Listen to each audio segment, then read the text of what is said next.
let's take, okay, George Floyd. What about Rodney King, right? Mm-hmm. Let's go back to Rodney King era. I don't know about I'm not going to bring white comedians in because I don't know how many but black comedians for ages at Rodney King jokes, right? He's been the punchline, yep. No problem. There's no outrage there. Mm-hmm. What's the difference? No, you're right. Well, I mean, the Rodney one King, guy, yeah. but Rodney King got his ass whooped. Yeah. Perfect. What's good, y'all? It's your man DJ Playboy back with another episode of the Perfect Talk Podcast. Back at it again with my homeboy, my guy, Spec. What's going on, brother? What's good, man? It's been a while. Glad to be back. We had to take a little break, you know what I'm saying? We both had some life-changing things happen in our lives, you know what I'm saying? But we back at it. Back at it right back again for you know what I'm saying? Sabbatical. Exactly, you know what I'm saying? People take breaks sometimes, but as long as you come back and do what you're supposed to do, that's all that matters, man. And shout out to everybody out there supporting with us, still rocking with us. Make sure you go check us out on the YouTube, Perfect Talk Podcast right there on YouTube. Go support, hop in the comments. Make sure you like, make sure you subscribe, and we're going to keep, hitting y'all with it. And as promised, if you hop in the comments, you might see yourself on a future episode like my people right here. Shout out to, let's see, who's this? Damn, I need glasses. I thought I could see that from the far. OJCO. Nah, I'm going to say, I think it's OJ Chow is the way it's spelled. I'm going to say OJ Chow 9652. He wrote on the video, it had the robot trying to do the Smooth Criminal dance move. Actually, it was Billie Jean. I was like, yeah, it was a robot dancing to Billie Jean, and the robot ain't know what he was doing the same way like I messed the song up because the robot just fell all over the place. But OJ Chow 9652 wrote Unsmooth Criminal, Pentecost 5 Celebration wrote, that's creepy for some reason when he falls and don't get back up like a performer dying on a stage. Chimey 895 wrote, dude, I'm dying, WTF. And shout out to Mars B. Hatia. Oh, Mars Batia. That's why humans have more aura. Fire emoji. So make sure y'all hop in the comments. You might see yourself on a future episode of the Perfect Talk Podcast. But without any further ado, let's get into one of my favorite segments here. It's called Plicker's Spotlight Moment. And we got to shine a light. Might be a big one, might be a small one, but it's definitely a light on a certain story that's got to be spoken about. And this time, it's your guy, the Iceman, Drizzy Drake, man. We knew the album was coming for a long time. A lot of hype around it. It was the first solo one, I guess, after the beef, right? Has popped off. And he did not disappoint. No. Not only did he not disappoint, he actually made Billboard history. Drake became the first artist ever to simultaneously hold the number 1, 2, and 3 spots on the Billboard 200. Oh, really? Exactly, yep. His albums, they're named Iceman, Habibti, and Maid of Honor debuted at the top 3 spots in the same week, and that's never happened before in Billboard's history. The whole album? The album, they're on the album, yeah. Okay. No. So the album, there's two things. There's the album charts, and then there's the singles chart. Right. So on the album one, he's the first one to hold 1, 2, and 3 on the Billboard 200. Damn. And then, but that's not all. Let me see what else he did. He charted 42 songs in a single week, which is a Billboard record. Every eligible song from the 3 projects entered the Hot 100, and he also occupied 9 of the top 10 spots. Broke Michael Jackson's record with Janice STFU when that debuted at number 1. That gave him the most number 1 songs by a solo male artist in Billboard 100 history. He passed Jay-Z too, I believe. Get that paper. Yeah, nah. What's the Jay-Z stat?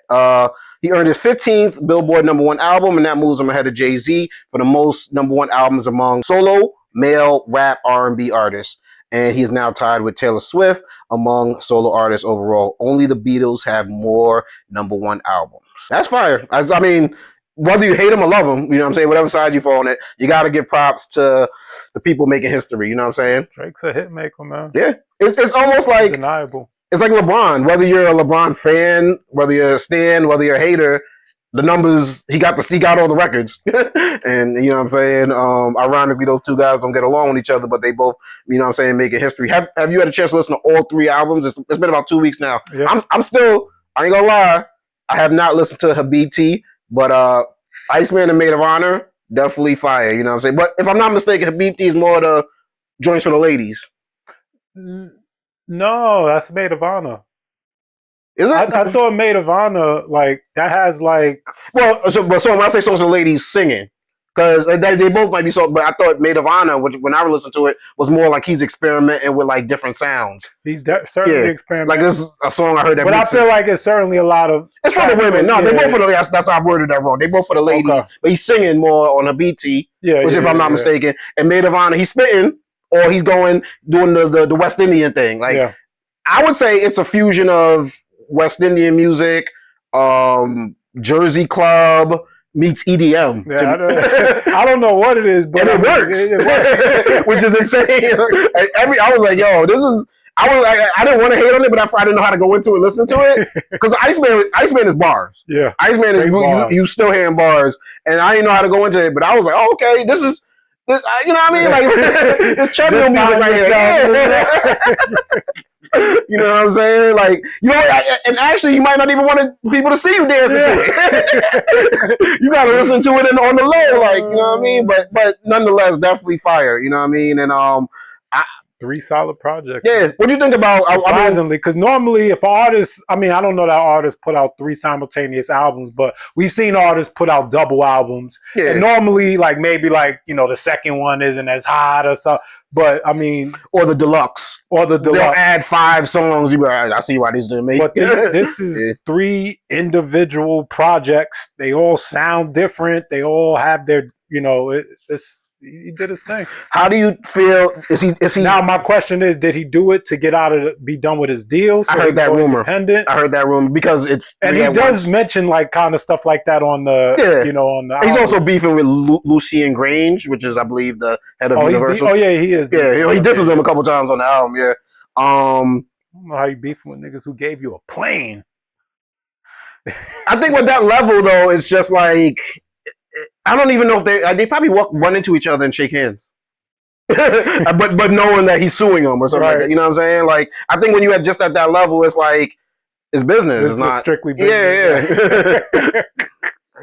and if we really want to get into the minutia of the lawsuit, I do think that's kind of corny what Drake is trying to claim that they were pushing one more than the other, because I do believe he was the beneficiary of that same treatment. Now, why they chose sides if they didn't have to? That might be a personal thing. That might be so you piss somebody off. But I don't. And now no one can tell you not to sue. Like this is America. You know what I mean? It's Canada actually. but you know what I'm saying? It does come across a little weird if it worked for you and now it doesn't. Now you got an issue with it. But that being said, what did you think about how much attention he gave the Kendrick situation on the album? Yeah. I mean, you have to think this is the first solo project since that happened, so you can't not address it. I mean, and so, in my opinion, the Kendrick situation, in terms of Iceman, like it fueled a lot of what we hear in Iceman in terms of the I don't even know how to introspective, introspectivism or whatever, however the hell you want to pronounce it. A lot of that had to do with that ass whooping that he got from the Kendrick situation. Said because that happened, he had to look at just where he was at in life and how. Yeah, I mean, and so it's unavoidable not to address. And as fans, were looking to. Not one bar. What you have to say about it. Yeah. You know, he's not necessarily going at Kendrick like he did during the battle. But he's addressing the situation, talking about. I mean, there's a couple disrespectful. Calls him a little boy. Giving us insight, you know, on where he's at mentally with that situation. What I like about it is I think we live in this like Floyd Mayweather era where it's like one loss, you're done. It's almost like you got to. It's like or you played such and such amount of years in the NBA, you didn't get a ring. But that takes away from your greatness. Like, you know what I'm saying? It's a team sport. I think what I like about Drake losing to a Pusha T, Drake losing to a Kendrick, still on top of the game, is it shows you that losses aren't deaths. You know what I'm saying? And I think a lot of times people are avoiding certain conflicts or avoiding just approaching something because they're like, well, what's that going to look like if it don't go the right way? Not to say that Drake doesn't think like that. I'm sure. Yeah, I didn't think he entered into any of those battles thinking he was going to lose. No, of course not. Of course not. But it also but it's not a death sentence. Right. And I almost think of it like UFC. Like you're going to lose. Like Ronda Rousey's the only person I know that lost that couldn't take it anymore. You know what I'm saying? But for the most part, like that's expected in just life. You know what I'm saying? And I don't want to see. I don't think America wants to see somebody on this trajectory of just a meteoric rise, constantly going up. We actually like to root for you. Then we want to see you fall. Right. Then we want to see you come back again. And Robert Downey Jr. You know what I'm saying? Like the story's been told so many times throughout history that we. I don't know why. I don't know why we like to do that. We like to root for the underdog. You feeling yourself a little too much? Bring him down, knock him down a peg. Oh, he back. Yeah. You know what I'm saying? And but Drake is doing it, man. And you can't deny great music maker. And I don't think anyone. That's where it gets weird, where people they choose the side of the beef. Like everything he makes is whack. It's not. That's not true at all. I wouldn't say. And people on the Drake side say that about Kendrick. Not true. You know, maybe it's not your cup of tea, but he has the numbers to prove that it's a lot of people's cup of tea. You know what I'm saying? But don't make this thing of. And I think that's what Jay-Z was saying in the interview about how where rap battles are now. Now it's like a side where I stood in the middle.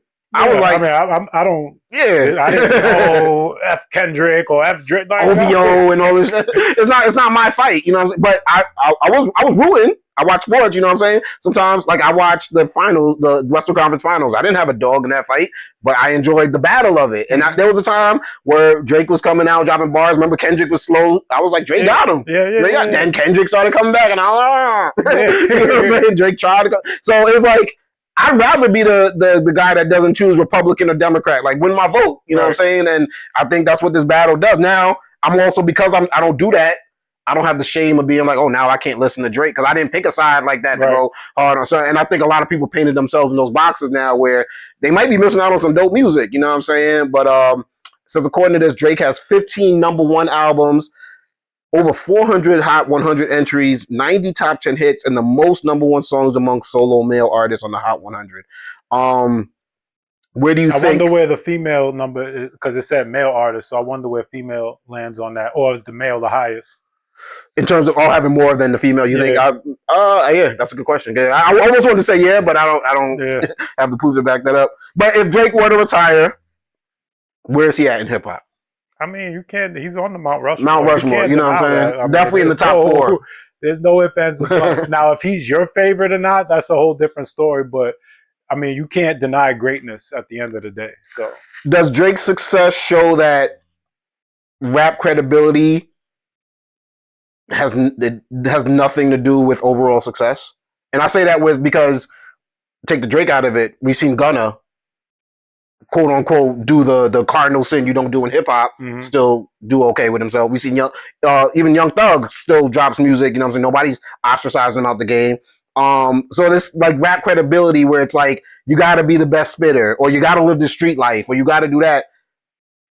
In my opinion, has nothing to do with commercial success.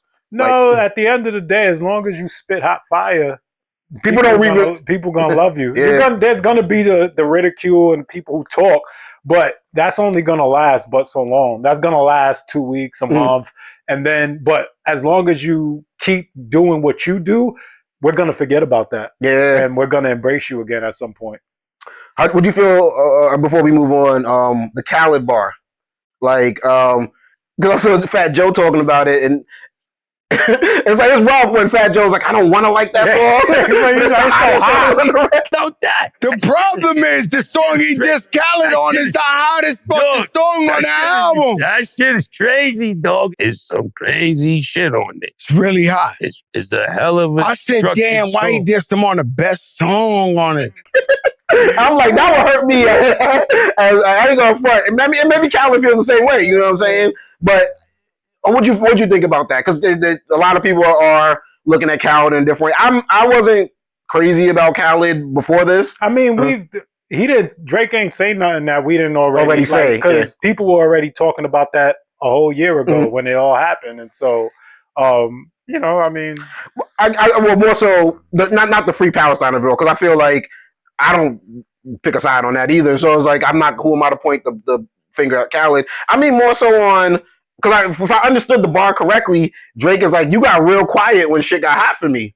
And then when shit fizzled out, you came popping up like, oh, new album coming out, got 2 new Drake songs on it. And that's when Drake had to hop in the comments like what Drake you talking about? You know what I'm saying? So is Drake on his new album? No.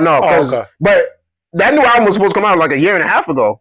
Oh, okay. And he was pushing. He hopped online and he was like, "Yo, I got my when I knew album drops was fire." He talking about all the people on it. He's like, "And I got 2 new songs from Drake." And Drake hopped in the comments right away and said that, like, "Nah, them songs ain't getting cleared, bro. Like, okay. like fuck out of here." But because I'm assuming he felt like, "Yo, you got quiet when it was hot for me. Now I got an album out with Party Next Door. Nokia's blowing up. Now you want to talk about nah, bro? Like, you know what I'm saying? But some people say that's unfair." Yeah, it's like, so I think Drake's expectation. I mean, at the end of the day, your expectations can be whatever they are. Nobody can tell you what your expectations should be. yeah, But but this is also coming from the same guy who he tattooed LeBron's jersey on himself. So it like his expectation of what loyalty should look like, is it's on some maybe like some mafia type shit. Like you can't even look at the other direction. You can't talk like nothing. Like you can't shake their hand. You can't do nothing like that. So which is weird. And what? And then because what was Khaled? Like, what was Khaled supposed to do in the whole? That's what everyone's saying. Like, would that have even helped if Khaled hopped online and what was he gonna say? Hopped on I got Drake or F Kendrick or I guess because they were on Young Money together.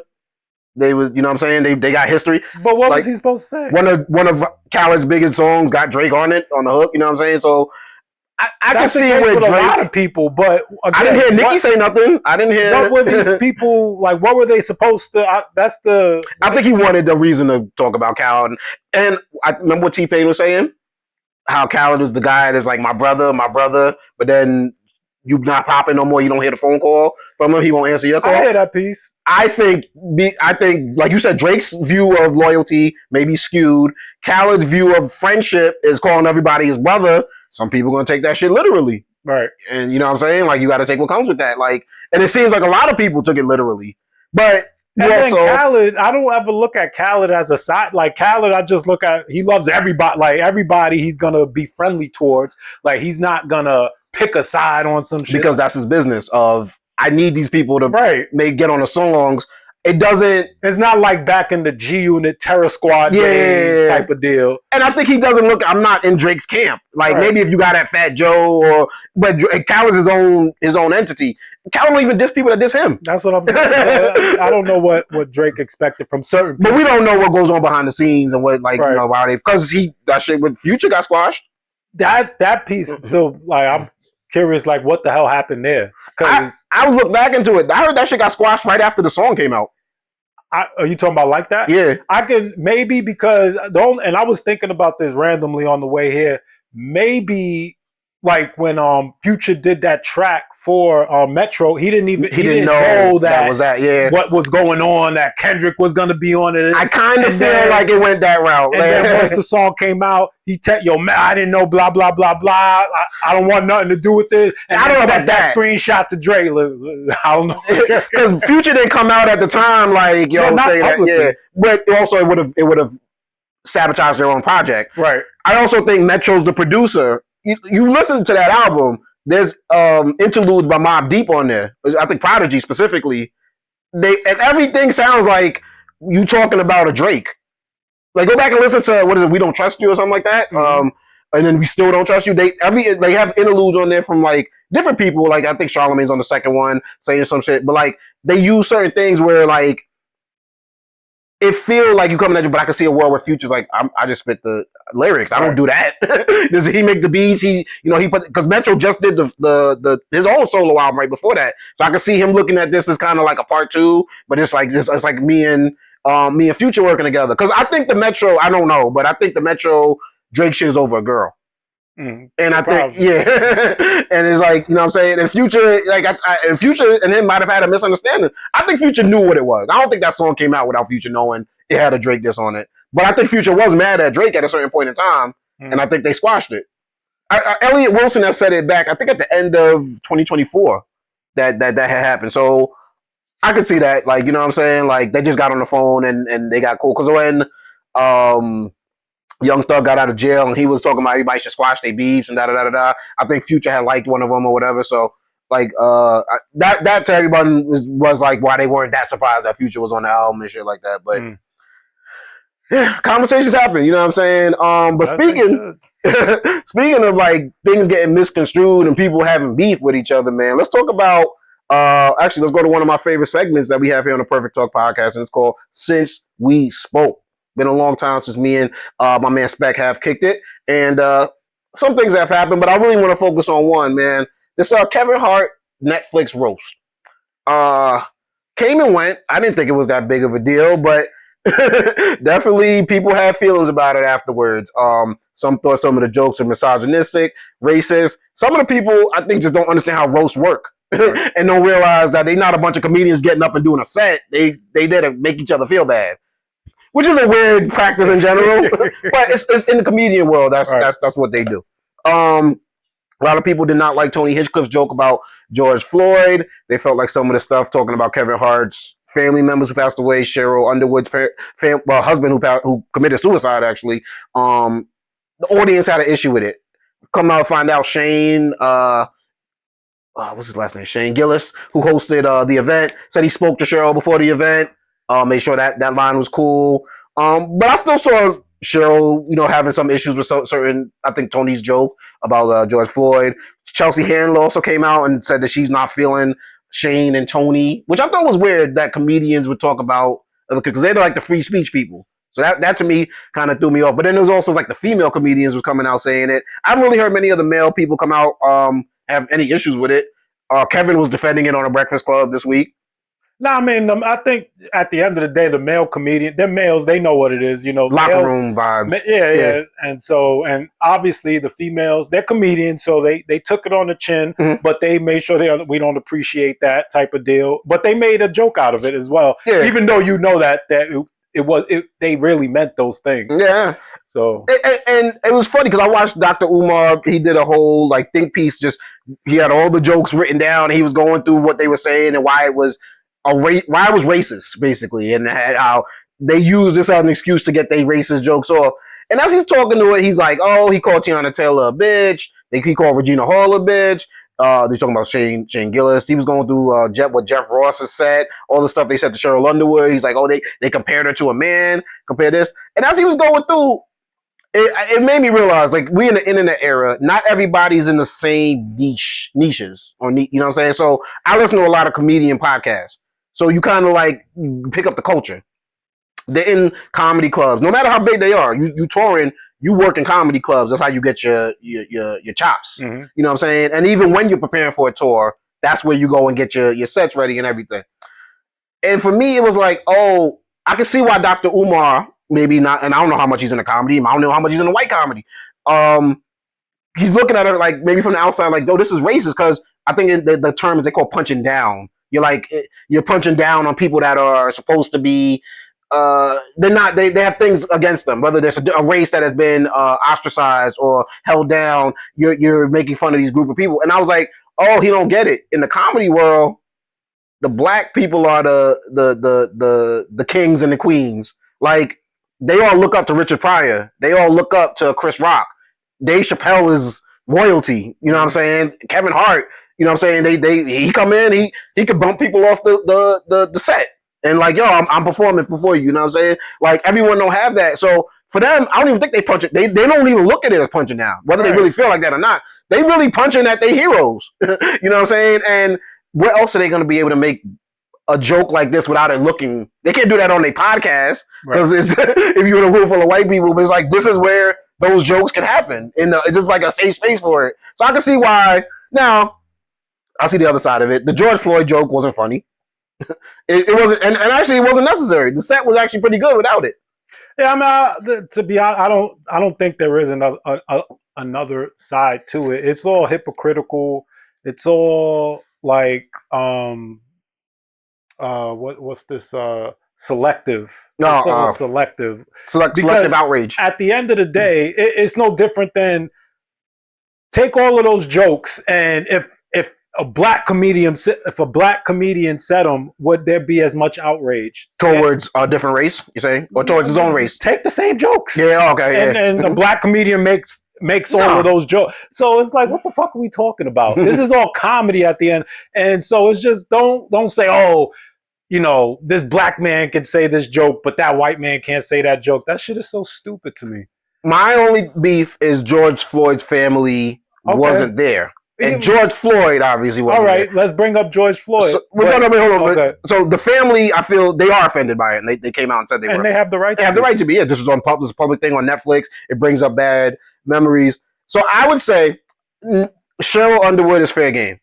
Now, if she wants to press you because you said something about her husband, that's on you. If you called her beforehand and made sure it was cool, I think her comment was like, "If this better be funny. If it's whack, I'm gonna judge it's whack." But when Tom Brady was being roasted and Jeff Ross made a joke about Robert Kraft, he got up in the middle of the roast, walked up to him in the stage, and whispered in his ear, "Don't fucking talk about him." Oh, Tom Brady did that? Oh, shit. Tom Brady let people make jokes about his ex-wife. I don't remember there was jokes about his kids as much, but definitely about his ex-wife. So there was stuff he was like, go ahead. But don't talk about Robert Kraft. Now, whatever they, what I'm saying, whatever connection they got. Or I think he told Robert Kraft he wouldn't be part of the joke, so feel welcome to come. I think he promised him that. I don't know. But if Kevin Hart really even felt, he could have got up and did the same thing. Like, you know what I'm saying? It's live TV. They're not going to, what are they going to do? They're going to Chris Rock. No, but that's corny. I wouldn't do that. Like, but he told him beforehand. He told him beforehand, don't make jokes. No, I get that. Yeah. So, like. But I just feel the same way about, and how artists go up to interviews, don't ask me questions about A, B, yeah, C. Then be like, don't do the interview. That's yeah, stupid. Yeah. But. So what I would say is, people are fair game. What's the guy that used to mess with Kim Kardashian? Pete Davidson. Yeah, Pete Davidson was there. They talking about his dad that died in 9/11. He's there. He participated.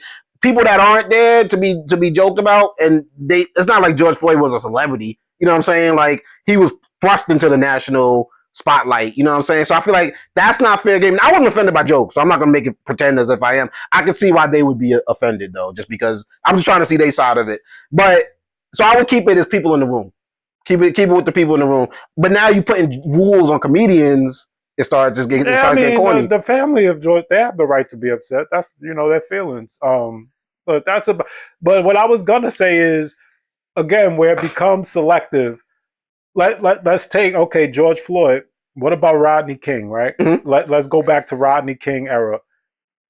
I don't know about why I'm not gonna bring white comedians into, because I don't know how many but black comedians for ages at Rodney King jokes, right? He's been the punchline, yep. No problem. There's no outrage there. Mm-hmm. What's the difference? Yeah, you're right. Well, I mean, Rodney King died, but Rodney King got his ass whooped. Yeah, on television, yeah. Whooped. He was the predecessor to that. That was, you know what I'm saying? So, yeah. He was the original. Exactly, He ain't died, but he definitely could have, too, yeah. So, the point is like, you can miss me with all the selective outrage. It's just kind of like, the family, feel free to be upset. That you have the right to be, but all the rest of y'all, stop it. Yeah, no, I realized a long time ago, when we grew up in the inner city, we watched Def Comedy Jam. Someone is the butt of the joke. It might be the big person in the front row, might be a big person at home, and you know what I'm saying? Might be a short person, might be this, that, or third. Now, you either have the option of when the joke's about you, when the joke's about maybe your child suffers from something, somebody makes a joke about that type of thing. You could choose to be outraged. You could choose to chuckle and move on. That's your choice. I'm not telling you what to do, but there's always going to be someone that's the butt of someone's joke. There's always going to be someone that could be like, damn, that hurt. But that's comedy. Mm-hmm. That's how most comedy works. That's we snapped on each other back in, you know what I'm saying? And it's just like, that was what we did for fun. It was like, don't find yourself in a position where you can't get roasted, right? But we still gonna find something to roast. Right. So now retaliate. Crack on that person back and find something that they can't fix that you could joke about. You know what I'm saying? And sometimes things go above the line. Sometimes, but that's what comes with comedy. And I think it's the same thing like battle rapping. Yeah, there's gonna be certain things like, yo, that's not, you took it too far. But I'm not gonna take credit for this. I think Andrew Schultz said it. He's like, what about when rappers are talking about dead people in songs, like smoking on a certain pack? You know what I'm saying? Like, it's not the same outrage that Tony Hinchcliffe is getting. You know what I mean? Tony Hinchcliffe did respond, and he did respond kind of wild. What did he say? He was like, how everything they said about him wasn't real. They called him a Nazi. They called him gay, and something else. They go Nazi and they call him gay, which he's not, according to him.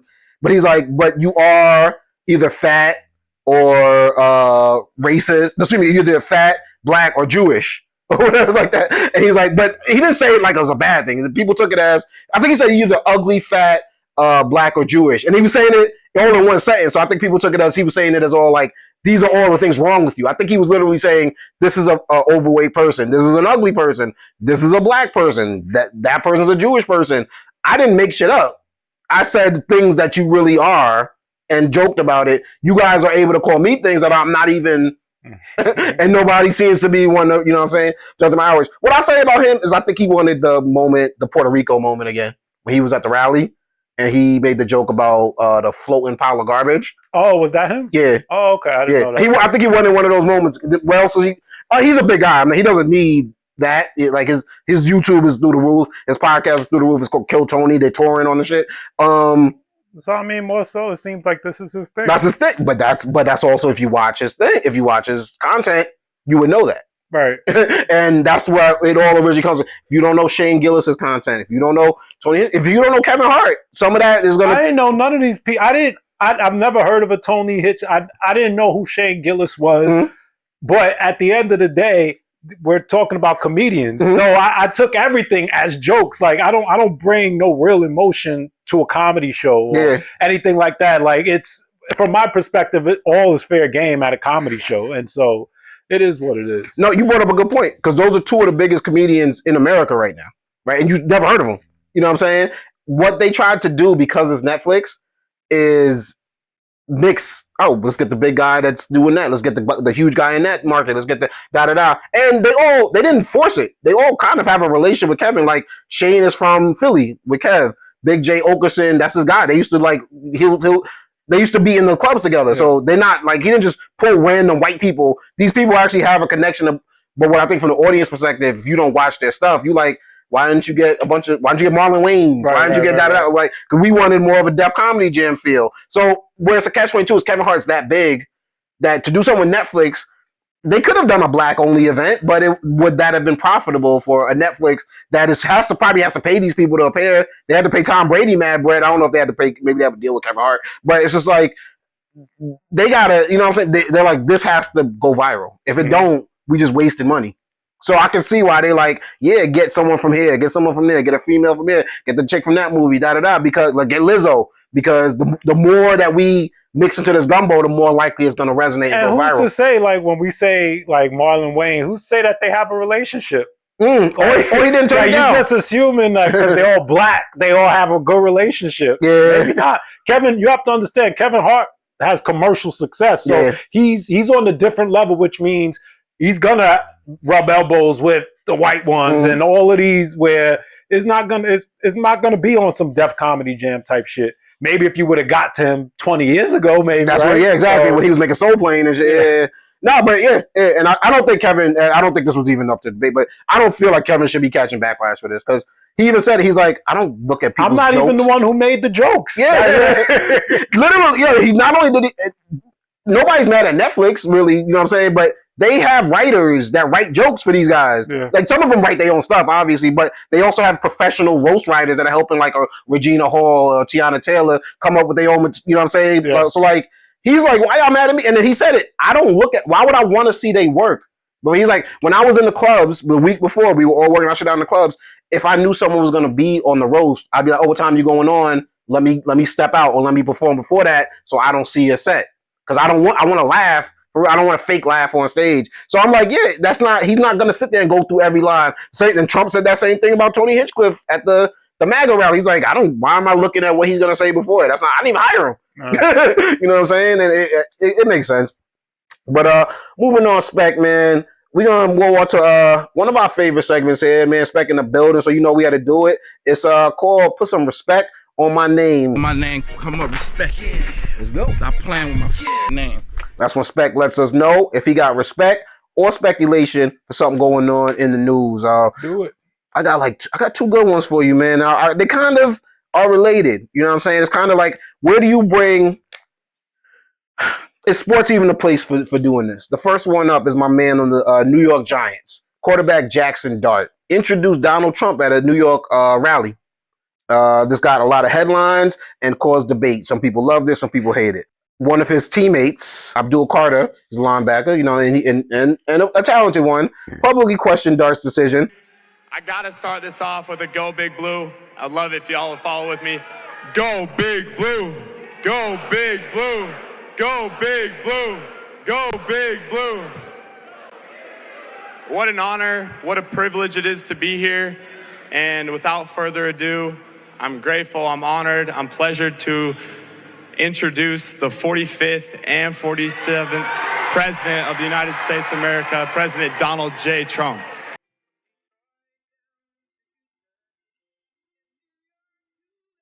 He wrote online, like, I thought this was AI. You know what I'm saying? It can't be serious.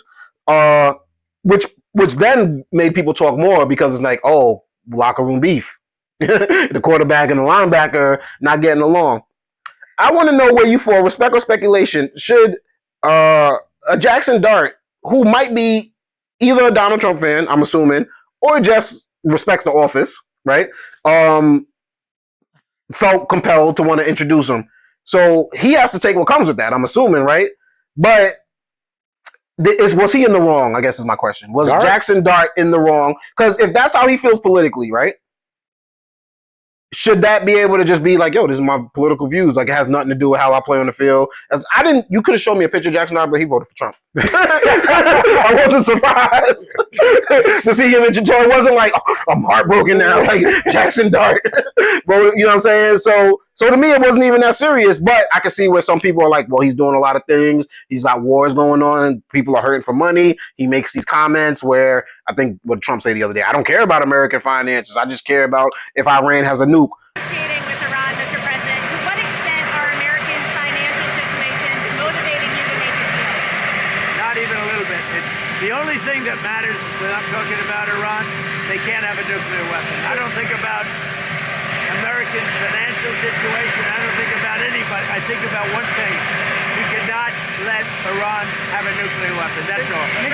That's the only thing that matters. That could hit people the wrong way. So is it really, should he have stuck to sports, or should he be allowed to it's the off season, it's not September, it's summertime basically right now, you know what I'm saying? Should he have been allowed to do this, or was that an issue that he should have known better to stay away from? No, it's not an issue. Like, people may make it an issue, but it's not like, this is fucking America. Freedom. You have the freedom to support whoever you want. And I don't believe your support for anybody means you're a bad person. Now, are we going to be best friends? Maybe not, but that has nothing to do with, like, we're coworkers, right? Mm-hmm. I had coworkers that are Trump supporters. When I found out that they're Trump supporters, well, damn. But Would you not be friends with a Trump supporter? No, I would. But I'm not. Well, first of all, I'm not friends with my coworkers. Yeah. But let's say if I didn't know your political view, right, and then down the line I found out your political view, it's not gonna. And you're a Trump supporter. Oh, well, damn. But I'm not gonna switch anything up on you or anything like. As long as you're a cool person, who you choose to politically support, that's your own business. But because I get the same feeling when I'm like someone like, no different when I see a fucking pickup truck flying with a big ass Trump flag, right? But I don't look at that. Oh, you gotta die. Or I wish something bad. But what do we think when we see it? It's eye opening. Like, oh, it's just something like that. But it doesn't go beyond that. Yeah. It's like, whoa. No, you bring that. I had a coworker that I didn't know was political. We just were coworkers, and then I saw him at the gym, and he was maggot out. Hat, shirt, all that. I'm talking about maggot out, bro. But I was just like, you know what my view on it too? Because there's another guy there that I talked to. We ironically talk about the Giants. He was rocking a Charlie Kirk shirt. And for me, I seen it and I had the same feeling. But I had to stop and I was like, bro, you ain't know who the fuck Charlie Kirk was a year ago. That name, you could say that name. I wouldn't know. I would have thought you was talking about like a news reporter. Mm-hmm. You know what I'm saying? Like I had no idea who this person is. Now, have I learned things about him since he's passed and things of that nature? So does it come across? And obviously, I've seen the worst of what he said because that's what social media is going to show me. So, of course, when I see somebody with a shirt, I'm like, oh, you're promoting the worst of his views. You're promoting that. And I had to step back and be like, I don't know why. You might have just liked the guys. You know what I'm saying? You might have hate listened. Who knows? You know what I'm saying? Or back to, or same thing in a Trump situation. Maybe voting for Trump aligned more with your values. Maybe voting for Trump aligned more with your interests. You know, monetarily, whatever the case may be. Maybe you just didn't view Kamala as the one to be in charge. I've learned to stop doing that because I don't want to talk. I ain't about to talk politics with you. Right. You could be maggot out. We're not about to go into the, because I don't. One, it's like we shouldn't. You don't need to convince me. I don't need to convince you. And two, it's like we can only offend each other with that. Right. You know what I'm saying? The same way I wouldn't argue with someone wearing a yarmulke about why I'm wearing a Jesus chain. Yeah. No debate over politics and religion. And what I will defend Dart with, because me and Dart don't have the same. I wouldn't have introduced Trump because I would have been like, this seems like an endorsement for Trump, right? But I would interview Trump. Like if we had someone said, "Yo, Trump wants to be on your podcast," I'm going to turn it down. Now I can see why some people are going to think, especially if it's like, let's say it was when they were running for president and he appeared on like the Flagrant podcast or Theo Von's. That looks like Theo Von, Joe Rogan endorse him. But I can see where somebody's like, I had the opportunity to interview the president. No, 100%. Shannon Sharp would have said yes. Yeah, but it'll come off as an endorsement. Even though this is just a lifetime, once in a lifetime opportunity, so why wouldn't I take it? But if it was President Obama and current President Obama, and you told me I could introduce him, whether I voted for him or not, I would do it because it doesn't come with a stigma. You know what I'm saying? And I just feel like I don't care about what your religion is. I don't care about how much money you got in your bank account. And I really don't care about who you voted for. I'm not that like black and white with it. It's not like you voted for this. Maybe you were super against immigration. Yeah. I don't think that means you're with everything that Donald Trump is doing. I'm old enough to know that people vote their interests. It doesn't mean that you agree with everything this man said. Yeah. It just means, he said, I'm a stop taxing tips, and I'm a waitress, and so I'm a vote for that man. Like, I know that goes on a lot. So I don't look at, you voted for Trump, you're a MAGA supporter, you're a racist. Like, none of those things. You'll get in my head, but that's as far as it goes. Yeah. Like, I don't. To the extent that you show me that you're a real racist or something, like, you're cool in my eyes. I think, and I'm gonna be honest with you, I think anybody wearing a T-shirt of a political person is weird. Whether I would support that person or not. You wear a Mom Dami T-shirt, I'm like, you're weird. Even people that wear the Ruth Bader Ginsburg shirts, I get it. She was a lot for women, but it's like, this is a Supreme Court justice. Like, what are we doing? I get it. Now she's merch. You know what I'm saying? Because she passed away or whatever the case may be. But I'm like, that's weird.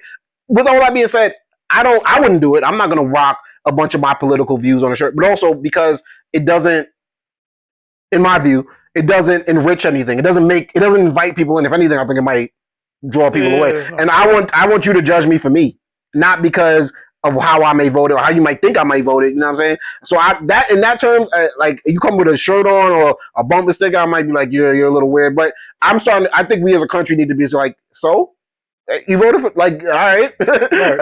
You know what I'm saying? Like, can we still have a conversation? Can we still vibe? And I've, in the past maybe 8 years, have decided that, obviously when I was 18 and I had to register to vote, I made a decision and I chose Democrat. I don't view myself as Democrat right now. I view myself as a free agent, and I think most people should win my vote. Mm-hmm. Win my vote. Now, because of what they've thrown on top of Democrat, Republican, conservative, progressive, you know what I'm saying? Things of that nature. You like, oh shit, I guess I am, pro-abortion or pro-choice, or I can't say I'm that. No, you could be a free agent. You don't gotta say you're that side either, but don't mean you gotta vibe with the side that's all against it. Because what I think started happening is like, Black Lives Matter had to link up with Democrat. Yeah, but then trans had to link up with Black Lives Matter because guess what? Democrats show us both love. You know what I'm saying? It's like, y'all two different things. How we correlating this one thing? You know what I'm saying? And it's like, nah, bro. Like, when you keep that away from it. I feel like, you know what I'm saying? And for Jaxson Dart, he's got to take what comes with it. But I don't think you should be ostracizing. Honestly, nobody's gonna care if you get on the field and do your thing. Ain't nobody gonna care who you voted for, bro. I think Trump tweeted out something to support him about like how his jersey's selling now, which I'm sure corny shit like that does happen. But it's just like, He didn't even want that. You know what I'm saying? So I guess all that being said, respect or speculation was Jaxson Dart introducing Donald Trump. Do your thing, pimp. So let's see. Now, on the other side of things, is also a sports-related story. Naomi Osaka and Taylor Townsend, two black tennis players, black female tennis players, hosted a private dinner in Paris during the French Open. The event brought together black tennis players and figures within the tennis community. Coco Gauff was there. Gail Monfils, I hope I pronounced your name correctly, was there as well. Other black players. Naomi described the event as a celebration of community and connection among black athletes in a sport where they are often underrepresented. Now, of course, there's always another side to something like, wait a minute, how you doing a black-only dinner? How would you feel if there was a white-only dinner? Or things of that nature. This seems to be exclusionary. So I guess Osaka's pushback was like, well, it's about celebrating black identity, not excluding anybody. And because she's a minority in tennis, it can be very isolating, and she wants other athletes who may have shared the same experiences show that it's an inviting space and that other people coming up can have a community. Where do you fall on, I guess, those type of events? Because, like, we're so confused as a country now, and because we don't know history, you got someone like a Jake Paul saying, oh, I should be allowed to do blackface because Drewski did whiteface, not knowing the history behind blackface. That history doesn't exist behind whiteface. You know what I'm saying? Does that make it does it make it more right or wrong? Just because there's no history behind it? No, well, does whiteface right because there's no history behind it? I think they both should be done and make it funny. Because when people did blackface, white girls, exactly. As long as you make it funny, ain't nobody gonna be offended. I'll never forget. We was in my college dorm room watching something called the Jamie Kennedy Experience. And 3-6 Mafia wow. brought out Jamie Kennedy in blackface, and it wasn't funny. MTV was really wild back in the day. It was not funny at all. But Tropic Thunder, very well done. Hilarious. You know what I'm saying? So, like, I'll even say your man Jimmy Kimmel when he did the Karl Malone. Hilarious. You know what I'm saying? So, Jake Paul, if you want to do blackface, then you got to take what come with that. I'm not telling you not to do that, but make it funny. Because if it ain't, you got to take what come with that. But I can see why he hasn't. Because it's like, well, people might not want to be represented in MVP, his league, if he does something like that. Right. There is the nuance of, I think Waka Flocka was talking to Jake Paul about this, where he's like, White Girls was a movie. What you're trying to do has minstrel shows behind it. Do you want, you know what I'm saying? Like, people laughed at White Girls. Racist people laughed at minstrel shows, but it also was a different time. I see where he was going with it, where he could say, Drewski could do that because in his mind, everything he's seen when people do whiteface or Dave Chappelle or something like that, it hasn't met that type of backlash or outrage. So he wouldn't if Dave Chappelle or White Girls had received that, you know what I'm saying? Drewski's also half white, so I think that adds another element of nuance to it. But I guess with the Naomi Osaka thing, focusing on that, is that exclusionary? Like, or would a whites only be? Man, this is. I mean, there's black events all the time. I mean. In Donald Trump's America, it's not supposed to be, right? That was the whole, they get rid of DEI. To be honest, I don't even know why we're talking about it. I mean, because I do get, personally, I don't like any type of thing that feels segregated, right? Like black event, white event. Like, because all it does is just add to the division. So, I mean, but it is what it is. I don't feel like she's wrong. She's talking about, you know, a real experience in a let's say a sport where certain groups of people are not highly represented. With that comes a lot of things. And so this is just an event saying, hey, we are all here. We all support, blah, blah, blah. It's not, in my mind, it's not that big of a deal. Now, if she says this is only for black people and nobody else, you know, is invited, and I think it was invite only. Huh? I think it was invite only. I don't think she said those words, but she obviously sent the invites to the people that she wanted to. I mean, no, it is what it is. My view on it is white people, you can do a whites only gimmick. Yeah, No I one's mean- stopping you from doing this. Jake Paul, you can do whiteface if you wanted to. You just have to take what comes with that. That's it. No, and I don't think any athlete is going to want to go to a whites only event because they don't want to take the political or the publicity hit that's going to take. You can throw it, do it, even if you want to. If you guys, you know what I'm saying? Like, sometimes, right? I really, because I'm all like equal. Like, we all equal. If we want to be taken serious as a people, everything has to be equal. Everything has to be on the table. I have a shirt that says Black Excellence, right? Sometimes I'll be like, I want to wear this to the gym, but I'm like, should I? Because I'm like, if somebody walked in saying white excellence, I might feel some type of way on that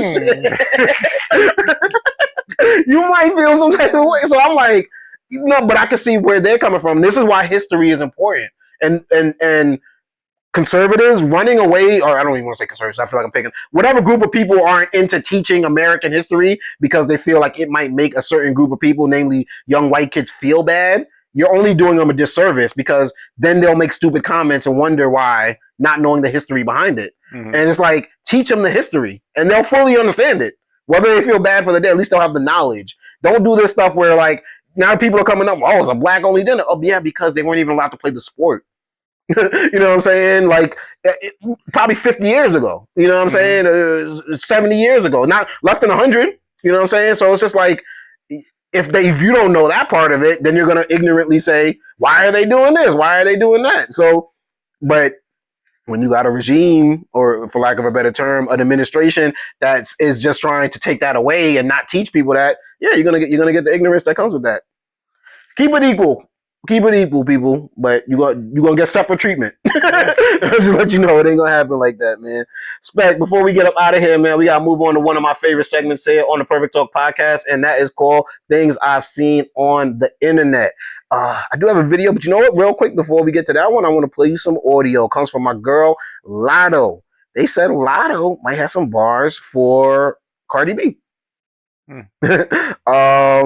Cardi B, as you know, when her album came out, there was a recording that had leaked between Cardi B and Ice Spice's camp, where she's talking to, I believe, Ice Spice's manager about how she's going to kick Ice Spice's ass.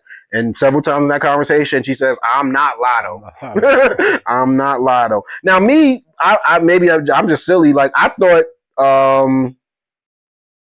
that it got squashed because Latto appeared on Cardi B's album, the deluxe, I believe. Yeah, but I think that was probably recorded before. But you know, it came. But the timing of it seemed as if like, maybe they got on the phone, and I know the recording happened, but I was like, all right, maybe they squashed it out because Cardi did make a statement. That's what I thought it was squashed because of like Cardi.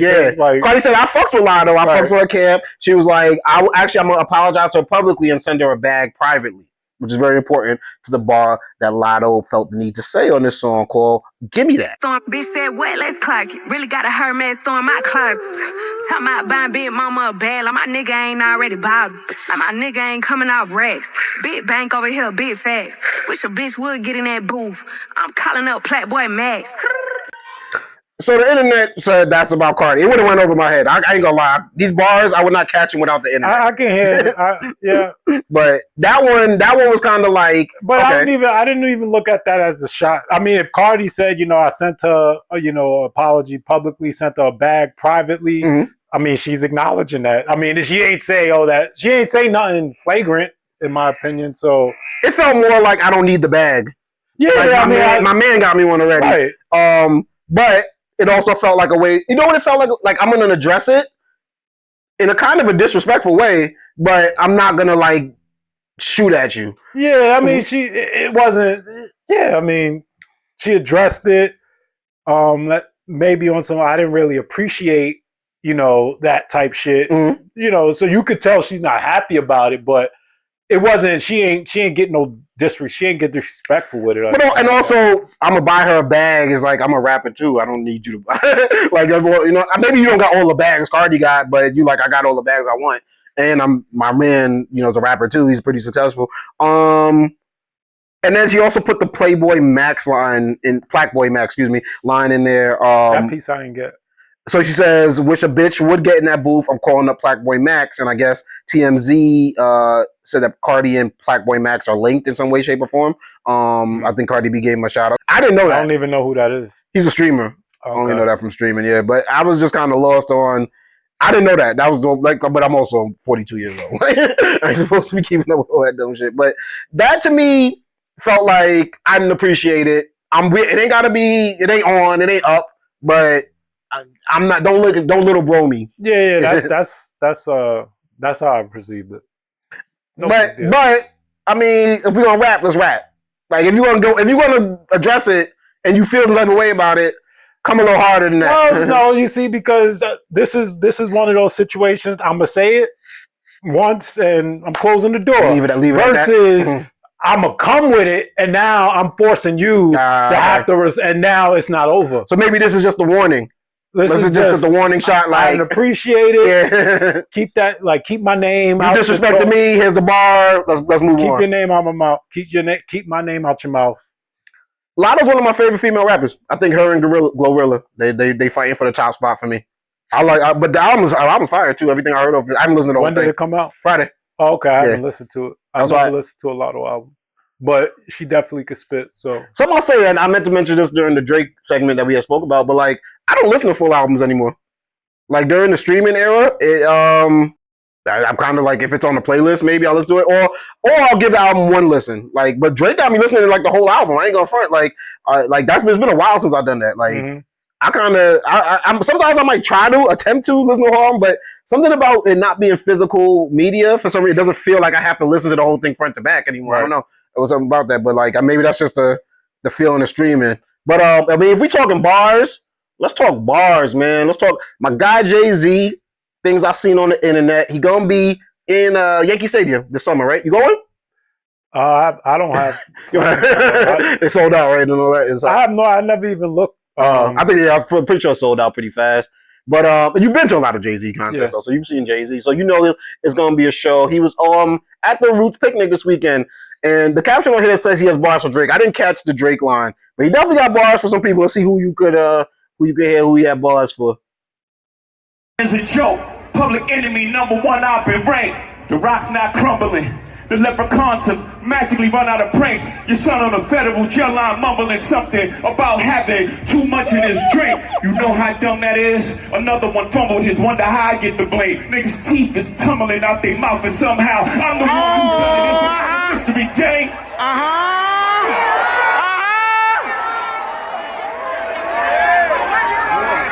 You had to cash cow and thunk it. What you punked his, I'm the one who strung the pain. That hill you can die on. It's way too much flack that comes from those planes. I'm killing them softly. What's understood don't need to be explained. You want it one way, it's the other. I still on you suckers, I maul you niggas gang. I ain't much for me, it's no how. Cancel the brunches, I remember the hunger pain. The price of the bricks going up. It's gonna cost you a beat to even say my name.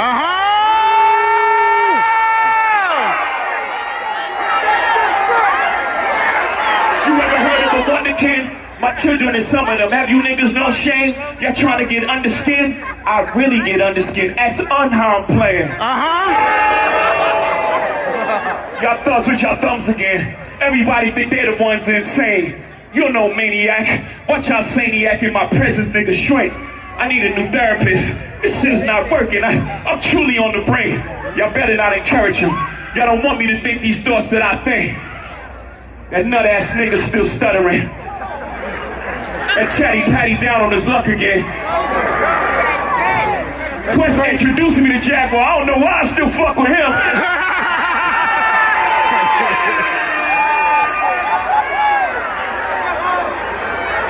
Bars. What's up with his hair? I was like, he took the dreads out. But how do you take dreads out? That's what niggas said in the comments. That's what niggas said in the comments. Like, yo, I didn't know you could take dreads out and have a fro. That's not possible. Jay-Z got that type of money. Jay-Z could go to Turkey and be like, yo, just put an afro. Just put an afro in that bitch, bro. He literally just had the dreads, and you can't do that. Nigga said that in the comments. They was like, I didn't know you take your dreads out and it looked like an afro. I mean, he got. You know what I think? Maybe he get rid of him. Maybe I don't know. Maybe this is the process. Maybe he'll pop up at the Yankee show looking like Hov, like 1990s Hov, bro. But they said in that he came for Drake. I didn't catch a specific Drake line, but he's talking about the brunch. Because what was that? What was the line? He said something about a brunch. Yeah. But in the I think it's Iceman album. Drake had a line, and people were saying it was about Jay. He said I'll take the money. I won't take I'll take the money over the dinner because I can't learn nothing from any of y'all. Because of the viral question, what was it, $5,000 or a dinner with Jay-Z or something like that? So they said he came for Drake, came for Nicki, who we know is coming from Tory Lanez.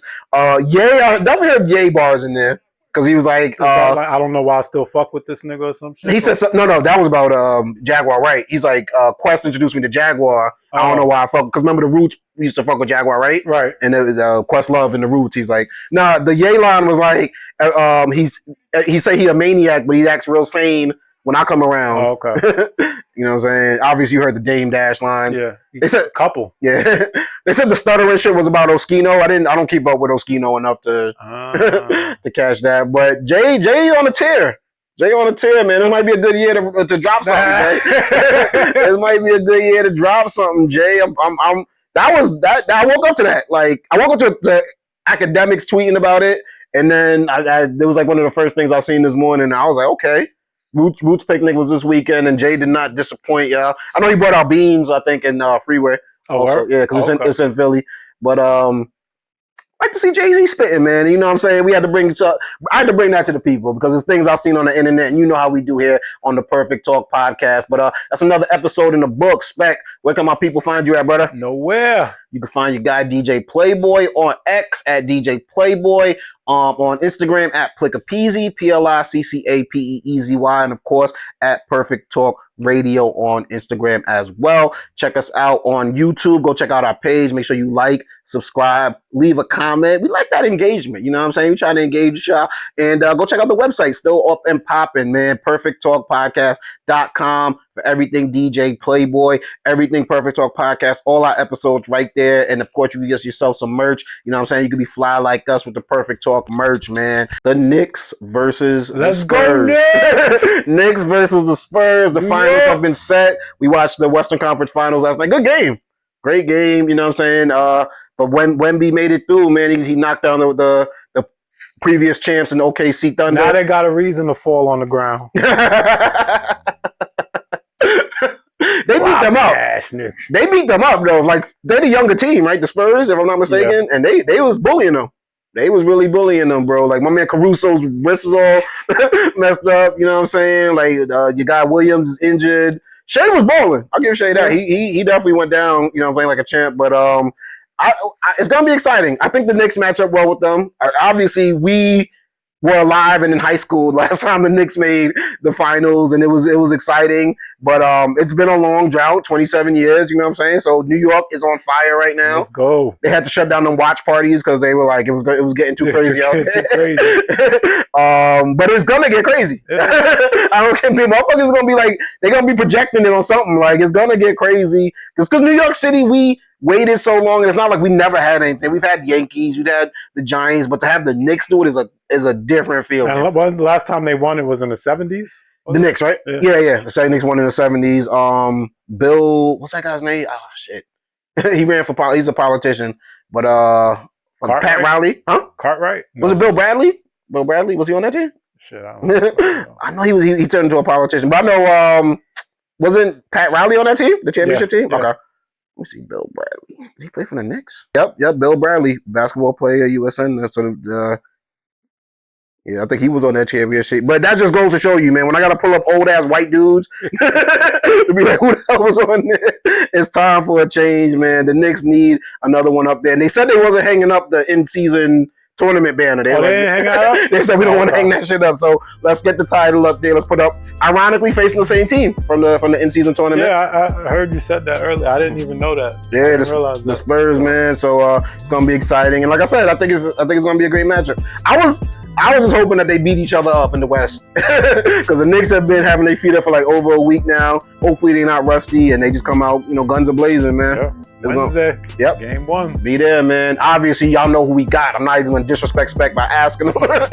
Let's go, Knicks. We got y'all, man. We going to catch y'all next episode, man. Say goodbye to the people, brother. Peace. Peace.